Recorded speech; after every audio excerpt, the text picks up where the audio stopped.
પત્રકાર જગદીશ મહેતા સામે રાજકોટ ક્રાઇમ બ્રાન્ચમાં ગુનો નોંધાયા બાદ તેમની મુશ્કેલીઓ વધી છે, પરંતુ બીજી તરફ વિપક્ષના નેતાઓ મેદાને આવી રહ્યા છે, તેમના સમર્થનમાં પ્રતિક્રિયા આપી રહ્યા છે। હવે છે વિદ્યાર્થી નેતા યુવરાજસિંહ જાડેજાએ પત્રકાર જગદીશ મહેતાના સમર્થનમાં વાત કહી છે અને શું પ્રહાર સરકાર પર કર્યા છે, વિગતે વાત કરી।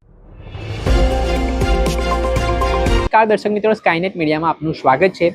આજથી થોડાક દિવસ પહેલા પત્રકાર જગદીશ મહેતા સામે રાજકોટ ક્રાઇમ બ્રાન્ચ ખાતે ખંડણી તેમજ કોપીરાઇટ્સની કલમો હેઠળ પોલીસે ગુનો દાખલ કર્યો છે। તેના કારણે તેમની મુશ્કેલીઓમાં વધારો થયો હોય તે પ્રકારની વાત મનાઈ રહી છે।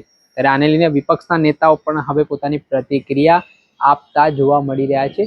આ મામલે વિદ્યાર્થી નેતા યુવરાજસિંહ જાડેજાનું નિવેદન સામે આવ્યું છે, જેમાં તેઓ કહી રહ્યા છે કે તેઓ પણ જગદીશ મહેતા જે રીતે પોતાની વાત છે તે લોકો સમક્ષ પહોંચાડતા હતા, સરકારની ટીકા કરતા હતા, સરકારને અરીસો બતાવતા હતા, તેના કારણે ક્યાંક ને ક્યાંક આ વસ્તુ સરકારને પસંદ નથી આવી, એટલે તેમને ખોટા કેસ કરીને તેમને ફસાવવામાં આવ્યા છે। પહેલા તો સાંભળો વિદ્યાર્થી નેતા યુવરાજસિંહ જાડેજા। નમસ્કાર, જય હિન્દ, જય ભારત। હું યુવરાજસિંહ જાડેજા। છેલ્લા ઘણા સમયથી આપણે જોઈએ છીએ કે જે લોકો સત્તા પક્ષને સવાલ કરે એ લોકો સત્તા પક્ષને બિલકુલ ગમતા નથી હોતા। જે લોકો આજે કહી શકાય કે સત્તા પક્ષની સામે દમખમથી પોતાની કહી શકાય કે જે નાગરિકોની જે વેદના, નાગરિકોની જે પીડા, નાગરિકોની જે વ્યથા છે એને વાચા આપવાનું જે કામ કરી રહ્યા હોય એ પણ સરકારને જરા પણ પસંદ નથી। એવી જ એક ઘટના આજે ગુજરાતની અંદર બની છે। ગુજરાતના વરિષ્ઠ પત્રકાર એવા રાજકોટથી આદરણીય જગદીશભાઈ મહેતા ઉપર એક ફેબ્રિકેટેડ એફઆઈઆર દાખલ કરવામાં આવી છે અને એન કેમ પ્રકારે એ સત્યનો જે અવાજ જે છે એને દબાવવાનો પ્રયત્ન થઈ રહ્યો છે।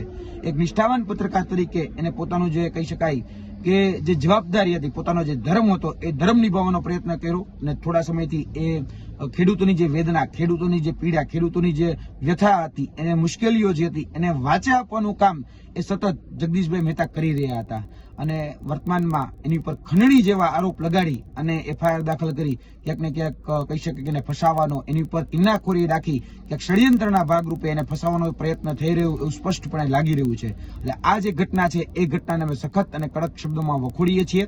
ભૂતકાળમાં પણ આવા અગણિત દાખલાઓ બન્યા છે। જે પત્રકાર નિષ્ઠાથી, જે પત્રકાર નિષ્પક્ષતાથી જે સત્ય રજૂ કરે છે, જે વાસ્તવિકતા રજૂ કરે છે એ સત્તા પક્ષને ગમ્યું નથી હોતું। ભૂતકાળમાં પ્રશાંત દયાળ હોય કે વર્તમાનમાં જોવા જઈએ તો જગદીશભાઈ મહેતા હોય, એની ઉપર એન કેન પ્રકારે ક્યાંક ને ક્યાંક કાયદાની જે બાબતો છે, કાયદાની જે કલમો છે એ કલમનો ગેરઉપયોગ કરી અને એનો અવાજ દબાવવાનો પ્રયત્ન થઈ રહ્યો છે। હું જગદીશભાઈ મહેતાને વ્યક્તિગત રીતે ખૂબ સારી રીતે ઓળખું છું। એમના ઘરે જમવાનો પણ વ્યવહાર રહ્યો છે, એમની સાથે ચા પાણીનો વ્યવહાર રહ્યો છે અને કહી શકાય કે અવારનવાર અમારી કોઈ પણ પ્રેસ નોટ હોય તો પ્રેસ નોટ ત્યાં સુધી પહોંચાડતા હોય તો એની સાથે એ સંબંધ રહ્યો છે કે એને નજીકથી અમે ઓળખી શક્યા છીએ।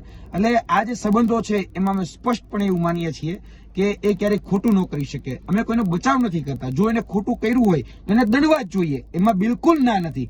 પરંતુ આ જે રીતે અત્યારે કિન્નાખોરી રાખવામાં આવી રહી છે, જે સતત યુવાનોના પ્રશ્ન હોય, મહિલાઓના પ્રશ્ન હોય, ગુજરાતની કથળતી એ કાયદો વ્યવસ્થાની પરિસ્થિતિ હોય કે ગુજરાતના ખેડૂતોના જે પ્રશ્નો હોય એને સતત એ વ્યક્તિ વાચા આપવાનું કામ કરતો હતો।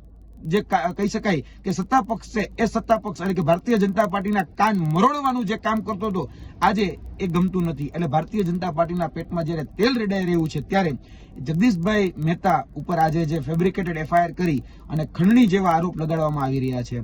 ભૂતકાળમાં મને પણ ખ્યાલ છે કે ભાઈ જે લોકો સત્તા પક્ષની સામે સવાલ ઉઠાવે એની સામે પણ ખંડણીના આરોપ લાગ્યા છે, મારી ઉપર પણ લાગ્યા છે।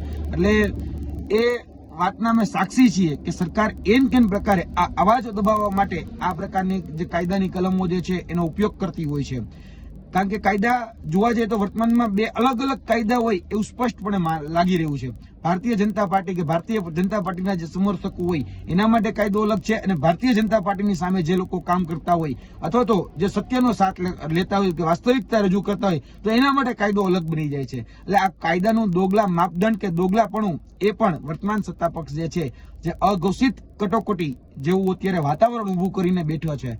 એટલે અમે કહેવા માંગીએ છીએ કે વર્તમાનમાં જગદીશભાઈ મહેતા ઉપર જે કહી શકાય કે ષડયંત્ર રચી, કાવતરું રચી અને કિન્નાખોરી રાખી જે રીતે ફસાવાનો, જે રીતે હેરાન પરેશાન કરવાનો પ્રયત્ન થઈ રહ્યો છે, તો અમે જગદીશભાઈ મહેતાની સાથે ખભોથી ખભો મિલાવીને ઊભા છીએ।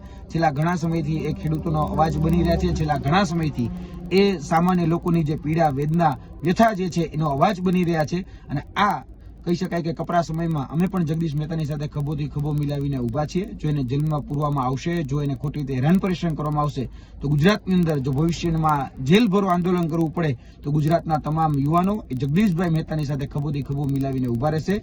જય હિન્દ, જય ભારત.